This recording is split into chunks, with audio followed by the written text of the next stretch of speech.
nako-comment ba't hindi daw gumagam ng ice cream Sara. Samahan nyo, like o nagustuhan nyo to, itin nyo na lang to. Bye! Ito, ganito.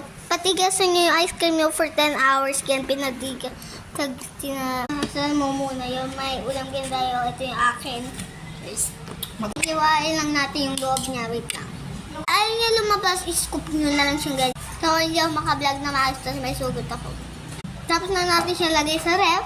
Lagay na natin sa ref. Anong ref? Mas lang natin to. Lagay na natin sa ref. Buksan natin yung ref. Nakabukas pa lang. Yun, lagay na natin. Lagay lang natin tayo.